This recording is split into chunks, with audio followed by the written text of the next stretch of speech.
Welcome back, listener. How are you doing? I'm glad you had a good week. This is Aaron Richmond, and you are listening to Aaron's Opinion, the podcast for blind people where we talk about critical issues in the blindness community. By the way, before we get this episode going, this episode of Aaron's Opinion is copywritten by Aaron Richmond and Aaron's Opinion. Thank you. Aaron's Opinion can be heard almost anywhere you get a podcast, from Apple to Spotify to Spreaker, YouTube. We're probably there along with Twitter, Facebook, and even consider becoming a patron on my Patreon page. That would be great. Today we are I think for the third episode, ironically, at least the third installment of this podcast, we're speaking to someone all the way from the land down under, all the way from Australia. Olivia Powell joins us now. This is someone who happens to be sighted, but sighted people are of course welcome on this podcast, as they should be, as they are. And she's a life coach, and she does a lot of interesting things in the podcast world that I think you at home, the listener, would appreciate. Olivia, welcome to Aaron's Opinion. How are you? Oh, what a great introduction. Thank you so much. I'm so happy to be here. My pleasure. My pleasure. So let's kind of walk through things in the order that I think would kind of make sense. A lot of people around the world, and a lot of people certainly in the blindness community, right? We've talked about this, off the air too, about how to talk about, blindness and talk to blind people. And I'll tell you that one thing that a lot of blind people talk about around the world is the common question: what are life coaches? What is life coaching? I think this is a topic that is definitely heated because I think there's a lot of debate about what exactly do life coaches do? And I know you are a life coach. So why don't you tell us, number one, what is life coaching? Number two, how you became a life coach? And number three, what do life coaches actually do? And if you want, really talk about your journey as a life coach for a while here. Why don't you dig into that for a bit? Go ahead. Perfect. Yeah, so you're totally right. Life coaching is a very contentious issue. And to be honest with you, I can completely understand why it is, because for me, when I first went into life coaching, it took me a long while to actually understand what a life coach actually does, because I think the name itself, or the term, isn't exactly the best way that you could actually describe what they are and what they do. So what I mean by that is when people hear the word life coach, they think, oh, okay, are you just like some sort of guru when you tell people how to live their lives? Right? And right. So let me just ask you. So let's just get the record straight. So are you some guru who's going to tell me how to live my life? No, definitely not. 100% no. I have a very sarcastic nature of my podcast. I love to joke around and make it a very entertaining and educational experience. Okay, so what do life coaches do then? Well, firstly, I think if you're someone that thinks that you're, there to tell people how to live their lives, I think that you're terribly misunderstood around what a life coach is and what they should do, because life coaching is actually against that. So I'm a certified life coach. I trained through the Life Coaching College in Sydney via distance, and I did some face-to-face training there. And this is where the misconception happens, because people think, oh, you're a life coach, you coach people on how to live their lives, but it's actually really not about that. So what a life coach actually is a person that helps another person, an individual, find out the answers for themselves, because my answers for my life are different to yours, Aaron, and to your listeners, and from, my mum to my dad to my colleagues and friends. Like, there's no one truth, so to speak. One size does not fit all, because we're all so vast and different and complex and have different needs and personalities and backgrounds and values, right? So to be arrogant to think I'm, a life coach and I tell people how to live, that's firstly not the grounds of what a life coach actually does, and if you are from that perspective, then I'd say that they probably haven't been trained or got their certification, or there might be some other underlying things that are hindering them, because that's actually going to hinder their practice as a life coach. And it's also going to potentially put other people, off guard, because they're like, who are you to tell me what's right for me and how to live my life? Do you know what I mean? Which is totally fair. So what a life coach is that there's someone that helps that person find the answers for themselves through careful questioning and masterful, crafty questions to get that person to think in a whole new different way, and to help that person basically increase their awareness of what their options in their life are, because the mind is an incredible tool and we can talk ourselves in and out of things quite easily, or sometimes really hard, right? Like there's been moments in my life where I thought I was doomed. I thought I wasn't going to get out of, I wasn't going to be able to find the light or the answer or improve it in any way. And it was actually through certain questions that actually opened up my awareness. And I realized, oh, I'm actually not stuck. I've created these walls for myself in my own mind. And if I just think differently and tweak my thinking patterns, it opens up all these different options. And then you can actually climb yourself out of those dark moments or those, challenging times in life that you want to overcome, but you just don't know how. So that's what a life coach helps people do. And I've done one-to-one life coaching now for like over a year and a half. I've just finished up doing one-to-ones. And I can tell you right now, every single person that's come to me is so different. Like, yes, there's some underlying themes and patterns that we're taught as a life coach. And there are certain themes and patterns that people come to you with, but your job as a coach is to get to the root issue, not to listen to just the story and get into the rut with them, but actually to help pull them out of that. But at the same time, you are not responsible for their outcomes, because if that person's not willing to show up and do the work and actually learn, then there's only so much you can do. Excellent. Okay, cool. Basically, and in my own life, I'm a teacher of English as a second language. I work online for a company, which these days, that's really not saying much. Everybody works online, but me included, I work online. And oftentimes I tell students that I'm not necessarily, in essence, I am teaching you English as a second language, but I really see my role as someone who kind of helps to facilitate your learning. And when you said that you help people, life coaching is basically, the way I interpreted that is you basically facilitate someone's positive thoughts so that they can truly get to the root of solving the problems of their lives so that they can reach their success. That's how I interpret that. Okay, cool. Yeah, you're a facilitator and like a catalyst for positive change. But let me just say, it's not always positive thinking. Sometimes Sure. I get my clients to think really negatively, and that's a means of actually getting them to feel into the pain. So, for example, humans do one of two things. They either do anything they can to move away from pain because it's really uncomfortable in some capacity, or alternatively, they'll do whatever they need to do to get to pleasure. So for some of my clients, if they, for example, like I'm a business coach, right? I used to work in narcissistic relationships. So when I worked as a relationship coach, some of these women that were really stuck in these highly toxic, highly manipulative, really, really abusive relationships that, both of us knew that weren't good for them, but for some reason they just couldn't leave because of this thing called a trauma bond. Sometimes it was easier for them to cope by burying their head in the sand and denying and avoiding the actual real thing. So I'd have to future pace with them. And what that means is that you get them to go out into a certain specific time in the future. And I do this through NLP, which is neuro-linguistic programming. So you speak to their subconscious mind. And it's like a guided meditation, I guess, is like the easiest way to describe it. Sure. So listener, you might remember, listeners to this podcast will remember several months ago, I interviewed a woman who specializes in that exact thing, that neuro-linguistic programming. It's like really cool. It's like where you say, the way it's described is you basically help people to relax, and you like get their mind to think about certain thoughts and get them to use certain words and analyze what they say to produce certain visual images that help them to overcome certain scenarios. And that's what that reminded me of, that particular episode that I recorded months back. And it's, that neuro language programming, that's really fascinating when done appropriately and properly. That's really cool.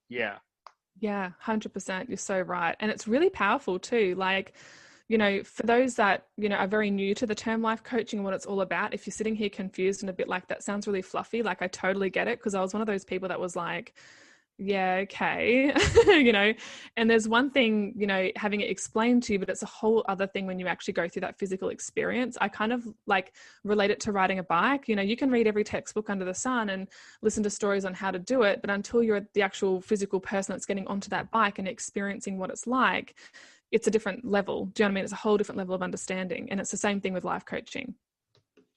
Definitely. definitely. Yeah. And when you were getting certified at this university, so exactly, what did how would you describe the courses, and what exactly would they teach you as far as certification? I mean, what are the, standards that you needed to pass to be allowed to do this? Yeah, good question. Well, so for me, it felt like I was coming home. It's kind of a hard thing to explain, but I went to their welcome day because I was curious. Like for me, part of my story was, I'm 30 years old who lives in Australia, but for about 6.5 years of most of my 20s, I was really with a toxic partner. And when that relationship ended, it basically, like, that whole relationship set me on this whole, it just shifted everything for me. It made me spin into a quarter life crisis. I didn't know what I was doing with my life, what made me happy. I totally lost myself and my voice, and love really is blind, or it was for me anyway, in that relationship. And I turned a blind eye to so many things, and it really bit me in the bum later. And then when that relationship broke down and ended, I was basically rediscovering every single area of what made me me, and what I thought of the world, like everything. It's really hard to explain, but yeah, I was very lost, and I knew that I wanted to help people in a different way because I am a registered nurse and a registered midwife. And I realized that I didn't want to just do task-related stuff. I really wanted to help people delve into their emotions more, but I didn't want to be a therapist or a psychologist, because I wanted to work with well, healthy people that just need a little bit of, extra assistance and empowerment and help, that weren't necessarily like sick with any mental health diagnosable disorders or anything, right? And so I went to the welcome day in Sydney, and when I walked in, I can't explain it. It was just like the most magical feeling, because I walked into this small hotel room, because it was actually like a conference room at a hotel in the middle of Sydney. And I walked in, and there's all these desks in front of you with this big screen and the trainer or the teacher down the front. And there was like this beautiful notebook that was there for everyone with like a little welcome bag. And the notebook said something about, your dreams, or some sort of positive affirmation. And I was like, ooh. And it had in the background this song playing, What a Wonderful World. And the dreamer inside of me was like, oh my God, this is where I'm meant to be, because I was starting to have like an awakening, like self-actualization and like a spiritual shift. It's that my identity was changing. And I walked into that room, and I was there for the whole day that they, ran through the course and what it included and all these things. And I was like, oh my God, yes, I have to do this. I have to make it happen. And that's when I signed up. And the certification that I did it was really self-paced. So you could get it all done within like a couple of months if you wanted to, if you went, full at it, like full throttle. But you could also do it over like 2 years or something like that if you wanted to as well. So my plan was to get it done as soon as possible. However, they really did have some criteria, like you had to have 30 hours of one-to-one coaching practice. You had to do certain face-to-face trainings. So things like NLP. Gosh, I've got all my certifications in my folder somewhere, but there was timeline therapy. There was a whole bunch of stuff actually. And I remember after the second, I think it was face-to-face training, that's when you could actually go out and coach people, because you needed to get that practice. Because like anything, to be an expert, it's like 10,000 hours of doing something, right? So I was really novice, very at the beginning of my journey. And the school really encouraged everyone to start coaching people ASAP. They said this is the thing that people do wrong, is that they wait until the end of the certification, because they have that whole perfectionism thing around themselves and being a coach. Like they feel like they've got to complete absolutely everything before they get started. But they said you're actually self-sabotaging, because when you get to the end of the certification, you have all this pressure on yourself to get started and you don't have any experience, right? So that's why they encourage you to do the 30 hours of coaching while you're doing the program and all these other things. And whatnot. And what I really loved about this particular course was, I'd already had 2 degrees, an undergraduate and a postgraduate, and that was all through university systems, which was great, but I found it very stifling with my learning style. Like there was specific deadlines, and you had to write essays this way, and, all these competencies, and it was all very, very, very structured. Whereas I loved that this program was like, or this diploma was like self-paced, and it was something that I actually really wanted to study, not like, oh, I've got to study this so I can get the certificate at the end. I was so drawn to it, and I loved the content, and the certain people that I was meeting were amazing, very enlightened, open-minded people. And as I was going through that journey, they're the sort of people that I wanted to attract in. So I did my certification a while ago now, so it's hard to remember all the details, but it wasn't necessarily hard to do. It just took commitment and discipline, to actually get to the finish line. Excellent. Yeah. Yeah, I think that's true for many people when they go, to university. It's seen as a bit of a chore for many, and then when you get out and you really start working and discovering what you want to do, that's where it gets a lot easier and a Yeah. lot more. And I mean, rewarding really isn't the word, but you start to see more of a positive effect. Because in the United States, people go to university because we've decided that you need to go to university to do everything else. Yes. So, which is kind of what it's become. And I I'm not convinced about that one way or the other, really. But it is interesting how after university I got into teaching and then became a lot more interested in teaching than I ever had in anything that I had studied in the past.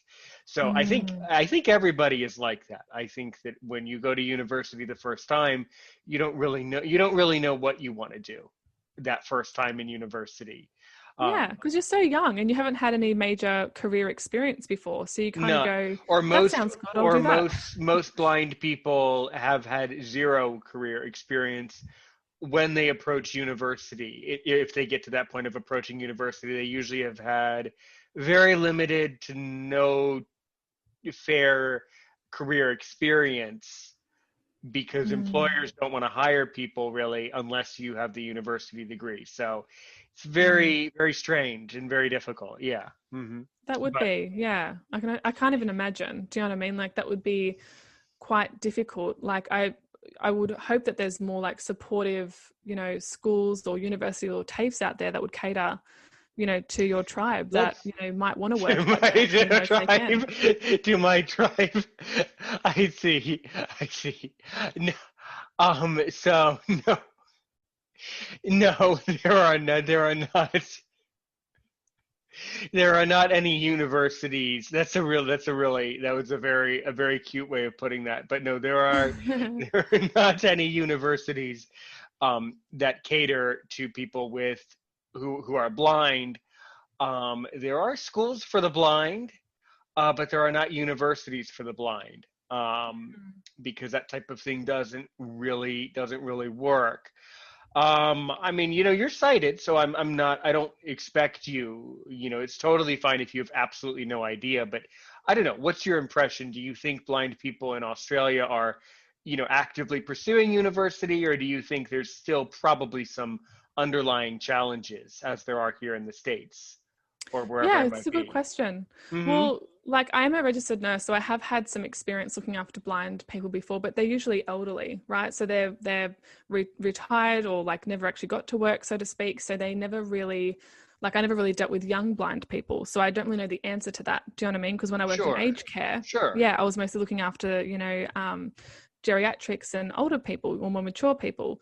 So it's a whole different ball game, you know what I mean? So I don't really know that much about, younger Mm-hmm. blind people and what sort of, support services have got or like opportunities that they can have, but like what's really cool, Aaron, is like, look at you, like you're a podcaster, you're still, serving people and getting out there and putting a message out there and helping, other blind people, which is so inspirational. And, I I know hope for me, when so. I first And met you, I thank was like, well, you. how do you do that if you can't see like what software you've got to use and all this, that, and the other? So I'd actually love it if you could tell me a little bit more about that Oh, so I of can share this to my course. audience. Sure, sure. Well, as a matter of fact, I have good news. I have good news and better news. The good news is I'd be more than happy to answer your question right now. The better news is you're more than welcome. You're more than welcome to invite Aaron's opinion to guest on your podcast, and I'd be happy to talk. I'd be happy to get. Thank you for the invitation ahead of the invitation. I'd be more than happy to guest on your.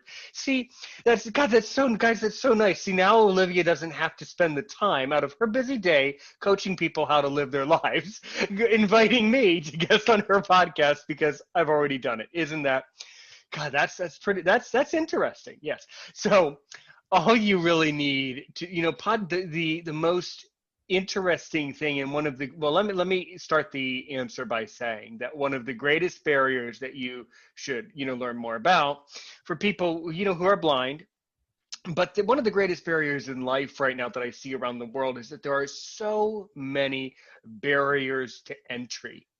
Mm, And podcasting is the one of the very, very, very, very few activities where I feel no restraints. I feel no barriers to entry. The only barrier is that you have to have an internet connection and you have to have a voice and you have to be willing to talk and have an engaging conversation. Mm. But really, that's why so many blind people do this, and that's why it's so interesting. Um, for me, because there's no limit to this.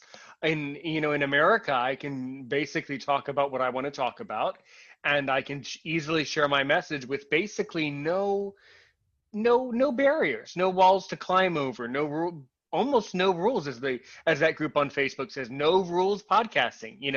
Because with podcasting there basically are no rules to it. It's just speak your mind, talk, educate people, try to have an informed conversation, try to say something interesting, be entertaining, and try to just help one more person. Because I believe, in fact, I know that if I help you, I might help, okay, I might help 1,000,000 other Australians, or who knows, people in England, people in France. You never know. And the greatest audience members to Aaron's opinion, or your most valuable audience members to your podcast, Olivia, are the silent ones. Those are the Mm. people we talk to, the silent people in our audience. Those are the people who, are too shy, too nervous to email me at aaronsopinion6@gmail.com and talk about what they want to talk about with me, which I don't know why people are so scared of me, really. I mean, but you have a lot of people in these audiences who are listening because, no fault, it's not their fault or anything, but a lot of people are at home right now. They need something to do, and they're just trying to listen to content that they can learn from. And I really hope in my heart and believe in my heart that Aaron's opinion is accomplishing that one goal. If I just help one, I just helped 1,000,000. And so basically the way it works is I record here on Zoom as we're talking right now. Then I pull out the file, I translate it into an MP3 through another app, and then I take that MP3 and put it into Spreaker. And then from Spreaker, it's published outwards into the universe of podcasting. And then it's on my Facebook, my Twitter, and it's all done automatically, all with one click. So it's very, very, very powerful. The software is, yeah. So that's Mm. basically how this works. That's pretty simple. Yeah. Yeah, that's beautiful. I think too, like, just to touch on your other point. So firstly, thank you for sharing that, because I think it'd be really interesting for a lot of my audience to My know how that pleasure. works. My pleasure. Yeah, but you're right about the barriers to entry. Like, one of the great things that I love about podcasting, and I talk about this on my show too, is the fact that it is unlimited and you can be a rule breaker. You don't have any like structures or guidelines you've got to follow or any criteria you've got to meet. You can literally just set it up and do your thing. Like, there's no, like any loopholes or anything you got to jump through. Do you know what I mean? Like, it's totally personalized to you. And I think it's great when people actually step up and have a voice and share their voice that connects with others. And a lot of the time it empowers them to be able to share their voice as well, feeling empowered to be able to do that for themselves. So I think that's really, really great. And you're right as well with the silent listeners. Yeah. Like, I think about the, podcasts that I listen to, and I haven't necessarily reached out to the podcast host, but I love their Why not? content. What And what are you so afraid of? Why are you afraid to reach out? I'm not afraid. It's just that I listen to a lot of different podcasts. I mean, So if I see, reached that's the out to problem. everyone, That's the I problem. wouldn't. And I think that's a lot of it. I think that's exactly the problem. I think that there is the podcast world is just saturated with podcasts, left, right, up, and down. There's so many. It's almost impossible to reach out because there's so many that you want to listen to. I think that's a lot of it. Yeah. Mm-hmm. Yeah, I think it's definitely like trending and it's hot at the moment. I do think podcasting is going to become a lot more popular because every year, like, the statistics show that it's rising. I still think there's a lot of growth to go though in this area, which I'm excited to see. Me And too. Oh, I yeah. think I got into this. I got into this about a year ago. My show was under another name, and then last March, when I was sitting at home for some reason in between students, I needed something to do. I said, "Well, I'm gonna see about getting this podcast a little bit more developed." And then from Spreaker, I was able to get onto Apple. And then after I got onto Apple, I thought, "Wow, I mean, that's cool. That's exciting. I didn't know I was iTunes material." And then from there, it just kind of fanned outwards and upwards from there. And now I have, the ability to reach out to guests and things like that. But you said something interesting. You said that this is really going to grow in the future. You think that this is going to be a very common form of media in the future. What growth do you see, and what do you think will happen?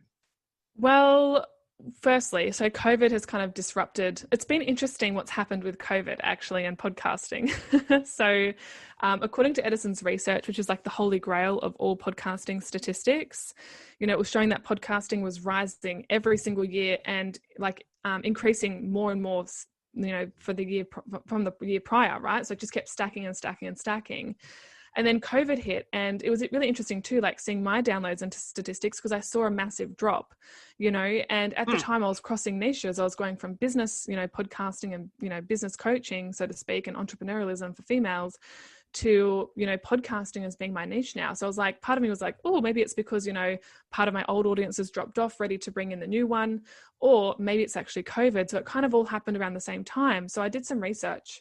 And it was showing that, yes, overall, the podcasting downloads had dropped. However, for some specific categories, it was like skyrocketing, things around politics, health in the home, parenting at home, all those sort of things. Like, sports went right down, business went down, believe it or not. This is all general statistics, so of course, so it's not always true for every single podcaster out there. But it was really interesting to see that like the overall level had dropped. And I think that's got to do with like the disruption that it took in all of our lives, instead of people, had lost their jobs. So they're not in the car commuting or via train or whatever, listening to podcasts like they normally would, or even going to the gym and working out because that was all closed, so naturally people were at home more and weren't necessarily thinking, I've got to go listen to podcasts, right? So I think though, like I've noticed the last few months, the downloads have started picking up again. People are resharing, podcasting content on their stories and whatnot. And so statistics are showing that things are getting back on track, but it's going to be really interesting to see where they go, post COVID life. Because I think it's still going to grow. And I know a lot of people have actually started their podcasts during this COVID period as well. So I personally think the projections are, and I could be wrong, but I see it, bouncing back and then getting stronger. Well, that's really good. So let's see. Back to your life coach, some of the different coaching experiences that you've had. Mm-hmm. Can you talk to my audience about maybe if you were to think back, and I'm sure you've spoken to hundreds, if not thousands of people, but if you were to think back, was there any one person or any one, coaching experience that really made you think deeply about, the true meaning of life, or maybe that really challenged your school of thought, or really challenged your way of thinking, or really did someone ever say something that just really shocked you, really gobsmacked you, and really made you think, wow, that's a really interesting perspective? What do you think about all of that? Ooh, that is such a good question. I'm sure there's many, because, oh gosh, I'm sure there's many. It's just one thing does come to mind. So I grew up in a really religious community, right? So I used to go to church twice a day. I was at church nearly every day after school, with youth group and girls group and all this sort of stuff. And I don't consider myself religious anymore. So what happened was I moved away from that community to go to university and interstate. And because I was out of that environment, I kind of rejected religion altogether, because it was quite a toxic church that I went to at the time. And didn't allow any independent thought really. And if you did have any, it was kind of like squashed really quickly. So you had to conform quite a lot.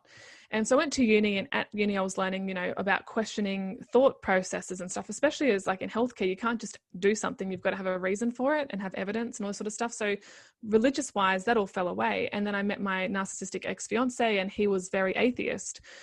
However, throughout most of my life, I've always felt that there was something more than just us humans on this earth. And I couldn't quite pinpoint what it was, because I didn't totally like the idea of what the church was teaching. I didn't like the idea of there not being a God at all. And this was just my personal perspective. And after that relationship, that's when like I started to become more like awakened, I guess you'd say, and realize that I was actually quite spiritual, but I had to kind of learn what I was feeling. Do you know what I mean? And then put like logic to it as well. So I consider myself more spiritual now. And I think what really helped was more like back then I had to be open-minded to different thought processes. Do you know what I mean? Because I was so used to being conformed for so long that having an opinion was like baffling. The fact that you could just have one and not be crucified for it, I was like, oh my gosh, this is so freeing, you know? And I think something that really changed for me was when I heard somewhere, and a podcast had a lot to do with this too, right? Because I was listening to a lot of different podcasts, you know, a few years ago when I was going through all this at the beginning of my journey. I just naturally started listening to podcasts from people that, you know, they were business related and entrepreneurial, but they had a spiritual undertone. And I was like, oh, this is really interesting. And I kept hearing this saying, you know, we're all just, you know, physical, like we're actually souls having a physical human experience. And I was like, what does that even mean? Do you know what I mean? Like, what does that mean? And so I started to enter the whole world of like, you know, the subconscious. I'm learning about the brain more, like the conscious brain, the subconscious brain. That's when I got fascinated by life coaching, because, you know, when you do NLP and timeline therapy and all those things, you're not talking to the logical clinical reasoning brain, you're talking to the soul and the subconscious part of someone's brain. So I started to realize through, you know, all my learnings and stuff that there was two different planes that, you know, we could actually live in, which might sound really bizarre to some people. And I get it, because I used to be like, you are talking a whole lot of smack right now. But through like my reality changing, that's when I started to notice these things. So it just kept stacking up, you know, one upon the other. It was like I'd hear one thing and I was like, oh, that challenges my old ways of believing. Do you know what I mean? And then other things. And like, there's no one main thing, but I do remember when I was going through all this, I was working full time for a mining company and I was very isolated. You know, I was spending hours in a day in a van in the middle of whoop whoop doing medicals on these miners. And I just found myself really, truly unhappy and unfulfilled. And I knew that I wasn't just here just to do the repetitive, you know, task-based crap. Basically, I was like, I'm made for more than this. Like, this is not the life that I'm meant to be living. And I started Googling like how to be happy, right? And in hindsight, I think, wow, there might have been something really quite wrong back then to be Googling that sort of thing. But, you know, I stumbled across some really inspirational people like Tony Robbins, and he challenged a lot of the old beliefs that I had and old thoughts and stuff. So I just kept consuming more of his content. And, you know, more and more podcasts, and it just opened my mind. Like, podcasts honestly opened my whole world and set me on like my personal development journey and my business and entrepreneurial journey and everything. And that's kind of, you know, one moment leads to another, and then the dots connect and it kind of leads you to where you are now. So I can't say it was just one moment. I feel like I've had lots of moments that have kind of added up. And now I feel like I'm at a space, and I have for the last 22 months or so, where I feel like I'm strong enough in myself to actually, you know, talk to. At the time when you're starting a podcast, it feels like you're talking to no one, like there's nothingness.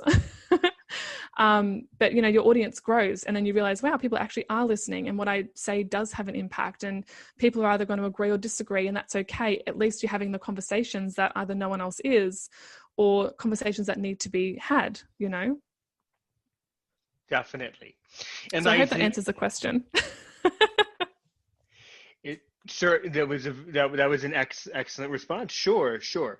Yeah, and I mean, I think with podcasting, from how I got into it in the beginning was, and if you want, I'm sure you will, if you like, you can go through my catalog and scroll to the bottom and see where I started, where I was doing a lot of different monologues for 30 minutes each, where I would, my advice out there to anyone who wants to get into podcasting is you have to remember three things: your audience, and your audience.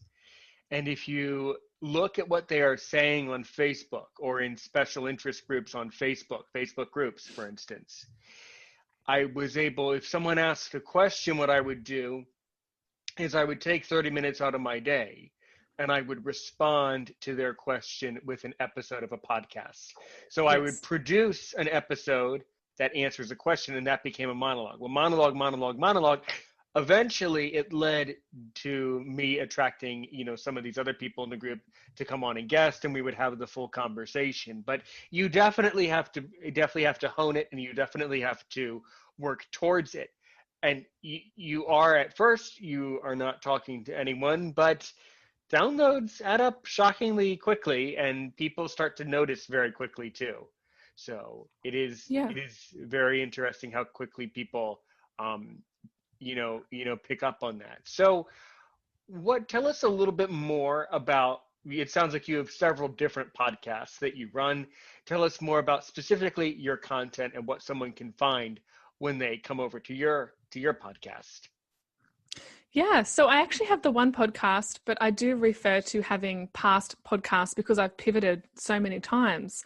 And this is something I'm teaching in my program at the moment, actually, is like how I've changed my podcast 4 times and rebranded. So my initial podcast, and by the way, it's still like I haven't shut one down and started a new one. I've just kept the same one, but changed the intro, the outro, the music, the focus, like the niche. So my first podcast was all about helping codependent women overcome narcissistic and toxic marriages and relationships and breakups, and help with dating and identifying like healthy relationships and being healthy within yourself and all this, that, and the other. So I was basically just like sharing all of my own healing and recovery, because I was like you, Aaron, because I was like, I know too much not to, like, I'd be doing a disservice to others if I don't share this and what I've learned. Like, it's such high value stuff. And even if I just touch one person's life, just one woman out there in the world, then I've done a good job. And that was Sure.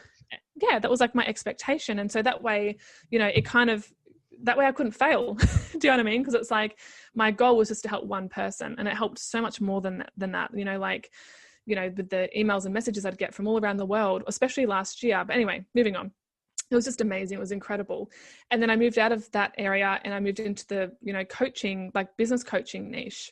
So I did that for about 6 months. And then I realized, business coaching is great. And yes, there are so many business podcasts out there. I was like, what's my thing? Like, what's my zone of genius? You've got some business people that have podcasts that are really great at like funnels, or they're really great at like helping people with confidence or whatever. And I was like, podcasting is actually really my thing. Do you know that I know quite a lot about and I can teach others about? So that's when I, re-niched or rebranded like a month or two months ago, I think it was. And now on my podcast, it's called Become a Podcast Queen. And what I do there is I actually try and help people become the queen of their own podcast, so to speak. So typically I help women, but I do have men that listen and engage and whatnot, which is really cool and really great. But it's basically about how to master podcasting, all the basics and the foundational things that you need to know to actually have a successful podcast and monetize a podcast and interview, really cool people like celebrities or high profile influencers, whatever. And that's what my program is doing right now, actually, is actually teaching all the ins and outs. So that's kind of what I'm doing at the moment. And I absolutely love it. It definitely lights me up. And that's the other thing too, like when you choose, to do a podcast, pick a topic that really lights you up and that you absolutely love and get excited about and could talk about for hours on end, because when you're excited and lit up, it's really easy to come up with content. Whereas when you feel like it's forced or it's an obligation or it's too much of a responsibility and it's like a burden, the creative flow gets blocked and it's really quite hard to come up with content for podcasts or episodes. So what I tend to do is, as soon as I get any sort of inspiration, I whip out my mobile and I put a note in my phone and I can come back to it at a later date. And that's how I've always kind of created my content. Really simple. Excellent. Cool. I agree. I think that once you know your audience, then you really have it down. I mean, you really have it down pat, as we say. I have found that I certainly do not share this podcast everywhere. I only share this podcast with other blind people, meaning I don't on purpose post this podcast all over social media. Mm-hmm. I only post it in places where I know my audience is. So it's kind of selfish, and it kind of is. It's kind of weird, but there are only certain people that I only target, I guess, certain people initially, and then from there, the listeners kind of spread out from there. But if most people, and you included, I'm sure, and it's totally okay, totally fine and understandable. Most people have never heard of Aaron's opinion for the reason that I don't make a big deal of sharing this, because I only want the right people in my audience to know. It's kind of selfish, it is, but it's kind of strange. There's a lot of people in social media, and just these trolls, I guess, as I would call them. Here in the States, we call them trolls. On your side, down under, do you have a better word for trolls, or do you say trolls over there too? We say trolls, and some people use the word haters. And well, That's a actually, little. I don't think you're selfish. I think you're actually really smart because of I two appreciate that. reasons. Very kind of you. Very sweet. I appreciate that. Tell us why. Thank you. I think the first reason is because, like, you know who you've built this podcast for. You know exactly who you're speaking to and who your audience is for and who this is for, right? And you're just targeting those people. You're sharing it with them. Do you know what I mean? And that's the whole point. Like, you know, and this is what I say to my clients too. It's like you start out narrow and then you go wide if you want to. But by starting out narrow, then you actually get the right people listening. There's no point trying to get Right. everyone under the sun or in the entire earth listening to your podcast, because it's not supposed to be for everyone. It's supposed to Exactly. be for a certain type of person. And that's why I use the term tribe. You know, they're your tribe because, you know, your niche is helping blind people. Do you know what I mean? Right. And it's for them. The content's for them, you know, to help improve their lives. And so naturally when you're speaking, and this is why having a niche is so important, this is what I teach about, you know, like it's different. If you're like Kim Kardashian or Donald Trump, God forbid, or whatever, and they've got a podcast, they'll attract a lot of people. You know, they'll attract a lot of people, and that's fine. Like they're already really high profile, they're famous, people want to know for the most part behind the scenes or any juicy stuff. But for the majority of us that have podcasts, we just want to touch the people that we want to touch, you know, and speak to those people. And so I think what you've done there is actually really smart, and then they're going to feel really cared for and supported because they're like, yeah, this is a podcast for me, and I know other people like me, so I'm going to refer Aaron's opinion onto other people like me that would benefit from this. And so naturally your audience does, you know, grow, and you do build your downloads quickly because you've niched. It's such a smart way to do things. Thank you. Exactly. And that's how I have viewed that. And I found that there are, when you know who your audience is, I found that there are actually less trolls. Yeah. I actually don't get trolled a lot. So I don't know why. I'm waiting for the day that it happens. I know it will one day. Like it just doesn't happen very often. I know when I first started out in the narcissistic space as a coach, literally the first day that I created the Instagram account, uploaded my first post, I got massively trolled by this one psychologist from like England. Maybe were they secretly? You mean that you actually attracted the attention of a narcissist? How is that possible? Maybe. I don't know. It was a very scathing message, let me tell you. And it was, you know, it was really awful. I was actually close to just pulling all my accounts down and then quitting. And because I started my podcast before my business, right? Before I became a life coach. And so I thought, oh my God, if this is what someone thinks of me, then maybe I shouldn't be doing this. Do you know what I mean? Like, I'm not a therapist. I'm not this, I'm not that. But, you know, once I learned more coaching, you know, knowledge and skills and training, I can see that person was triggered by me, and that's actually on them. That's their problem. Because I know that I've helped people, and I know that I can help people because I've got the evidence of that now. But if I listen to that one person over in England, you know, my podcast, I wouldn't be sitting here talking to you right now. I wouldn't have gotten all the results that I got. Right. And if I listened to that one naysayer, that one troll, that one hater. And to be honest with you, I haven't really heard a lot from trolls. So I guess I'm pretty lucky that way, I guess. Well, cool. Guys, you know, and you at home know that, and this is something I believe, never, ever, ever allow someone from your audience to dictate what your content is. I have only taken down one of my episodes before, and it was because that the guest of that particular episode, after the fact, was made some comments to me privately, in a private way, that made me decide, you know what, in my mind and heart, you know what, you're being so rude to me that you don't deserve me. I shouldn't air your content that you helped me with because you're being so disrespectful. So I've only taken down one episode because the guest was so trollish. Troll. I've only got stuck with one troll one time, and it's never happened since. So, you know. Well, that's fair. I think that's really fair because, and this is another thing too. You catch more. What's that saying? You catch more flies with honey than with vinegar. It's like if you show up as being great on an episode, but then you're actually rude to the podcast host outside of that, I think that shows a lack of integrity. And if you don't feel right about having their stuff on your show, once again, there's no rules. You get to decide. That's the beauty of Yeah. this, right? And you know what? And that's what I thought. I thought, wait a minute, in my heart, I thought, wait a minute, whose show is it? You came to me, okay, this other person out there in society, the person came to me, they recorded a great episode, then they were rude. Whose fault is that? That you were rude to me, to the host? Not So, smart. Not smart. well, I don't know. I don't know. Yes, yeah. But so the fact is, don't let someone, or the other thing that's a common thing that I believe is, if someone cares very little about you, you shouldn't really allow them to tell you what to do, you know.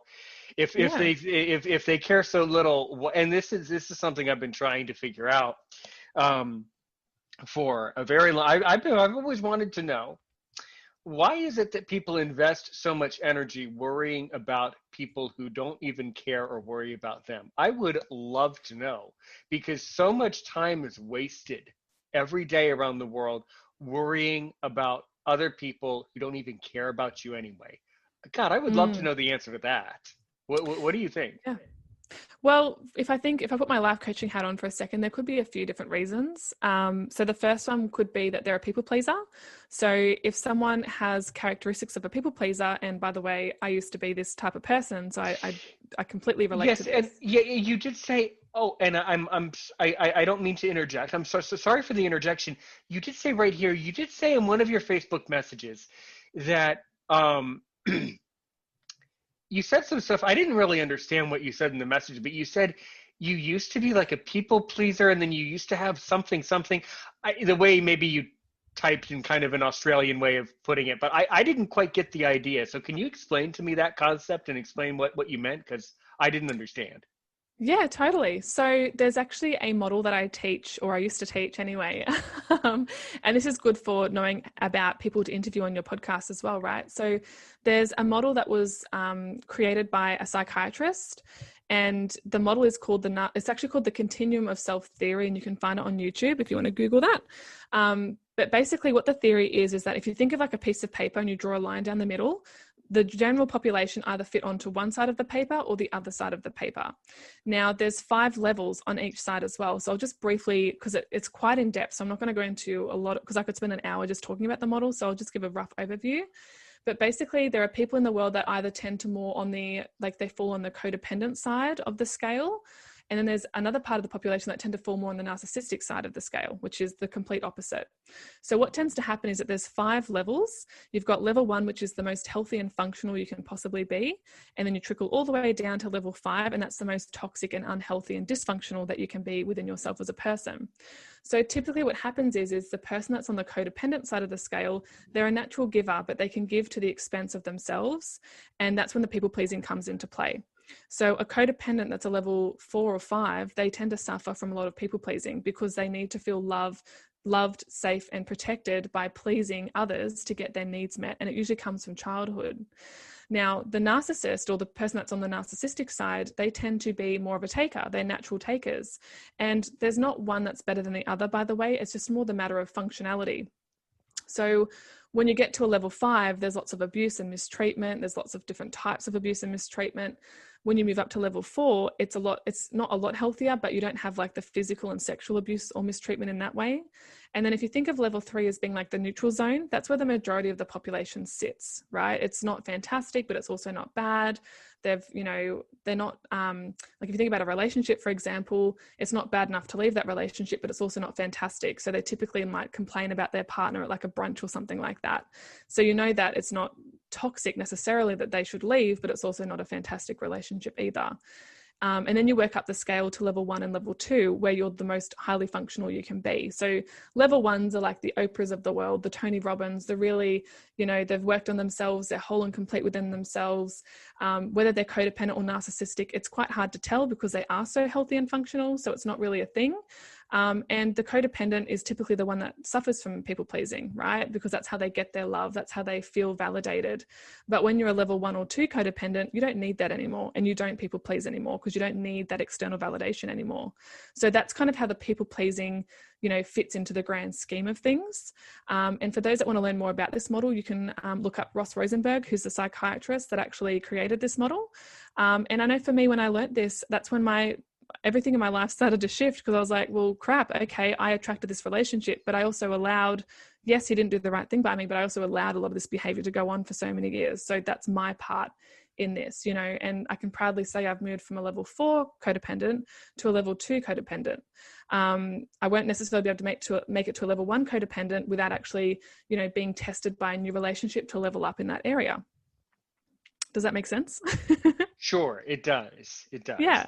So I guess that would explain why are some people who need to be trolls and need to please themselves from wasting time and kind of just trolling around. That's what it is. Yeah, they need because they're unhappy in some regard. They're unhappy in their life, because the people that are really like the game changers, the go-getters that are living their best lives, doing the best things that they can possibly do, they don't have time for that crap. Like, who's got time? Like, if you're a high functioning person and is actually building, a great life, like, you don't have time to be tearing others down online. You've got better things to do, like creating another podcast episode. Exactly. So yeah, I mean, all of this is really, really, really fascinating for our listeners at home from around the world. I think that I'm sure, and I hope that you have some questions for me. What is the one question, if you have 3 questions? I have about 12 minutes, but you can ask as many as you want in that time. But if you could only ask me one question, what would you ask me? I would ask you, do you think that having a background in teaching has really helped you perform on your podcast? What do you think? Well, it's a question for you, so I can't answer that, can I? I would say yes, because podcasting has showed me how to convey information that can help someone else, and that's what podcasting is. Beautiful. And what other transferable skills do you think, like, I'm just thinking about your audience, for example. So just say that they're also blind, they're sitting at home, they might be, feeling a bit down on themselves because they are struggling to get work or can't work or whatever, and they want like a creative outlet. Would you suggest podcasting as being a good option? Why or why not? And do you think we should have more blind podcasters out in the world rocking it out? Is it a good option for everyone? Well, absolutely not. The answer is it depends on the person.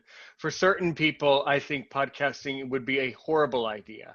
And I say that because some people, maybe lack the confidence, right? Lack the public speaking skills. Maybe they hate public speaking. I can tell you point blank. I'm gonna tell you the truth. I love public speaking. I love talking to people. I love just giving my voice to the world. It's just something that I enjoy doing. I also have a lot of odd hobbies and other little things that I like to do just for myself. But what I give back to the world is my voice and what I perceive to be knowledge, and I think that's really important to me. But there are some people who just are not good public speakers, and that's totally fine. That's totally okay. Everyone doesn't need to be a public speaker, but it's something that I want to do and something that that I always enjoy. If anybody, I'll talk to anyone who listens, whether you're right, a woman from Australia, or if you're a man from Tunisia, or wherever you're from. I've had a man from Tunisia, one of my great friends here on the podcast, who you're going to get to basically get to know all of my guests in just a couple minutes when I send you my link to my WhatsApp group. But I think that for some people, podcasting is a horrible idea. They have nothing to say.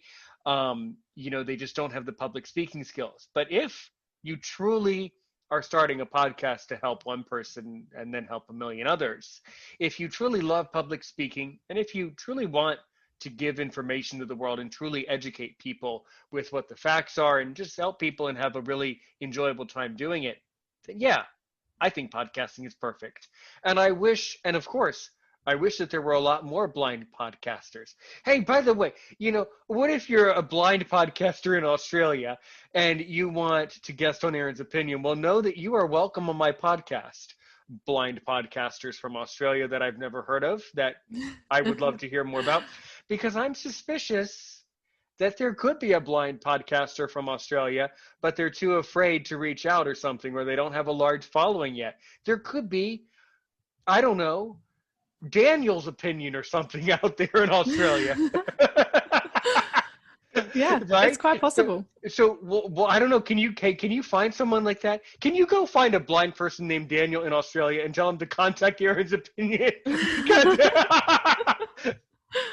Oh goodness. Because I would love to interview someone like that. And I'm on a serious note, I'm suspicious. My suspicion is that there are more blind podcasters than I'm aware of, but they don't have a following, so I don't know who they are. So there's a lot of these silent podcasters who are hiding just beneath the surface, waiting to come and talk to me. So know that they're always welcome on Aaron's Opinion. This is a welcoming podcast. I'm not going to say no. Okay, if you're the type of guest who's willing and you love talking to me, I'm not saying no. So come on over, as I say. Yeah, I think that's like a good approachable attitude. And also like, like for me, I didn't even have a following when I started my podcast. Like I started from scratch, no following. Well, no everybody starts from scratch. That's the only way you can start, right? Yeah, exactly.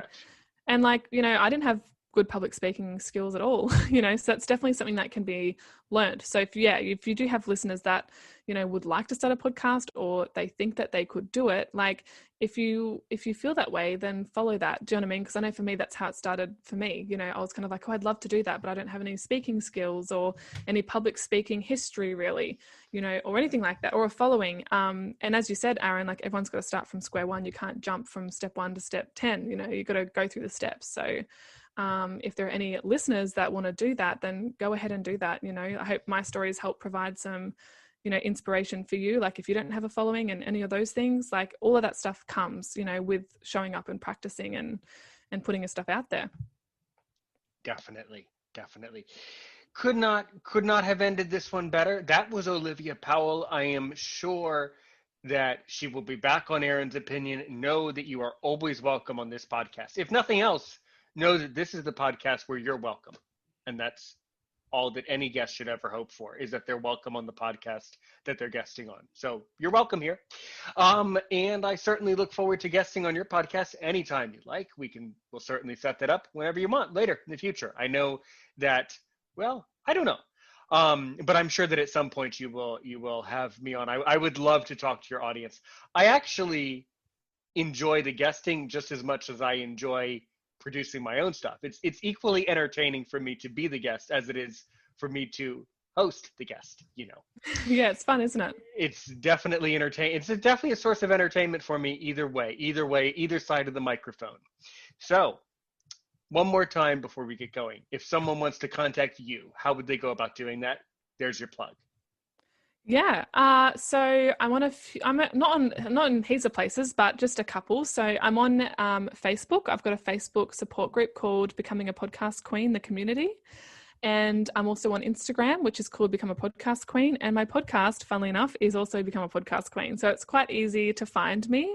My email is oliviapowellcoaching@gmail.com. So that's OLIVIAPOWELL coaching@gmail.com, and that's where you can find me. So yeah, come say hi. Cool. Well, I think that's about all I have. I tremendously enjoyed this episode, as I do for all of them. And from wherever in the world you might be listening, I'm Aaron Richmond. She was Olivia from Australia. She did a magnificent job, as all of you have done from around the world. Stay safe out there, keep podcasting, and have a good day today. And a great day tomorrow. Thank you so much for having me. My pleasure. All right, guys. Bye, everybody.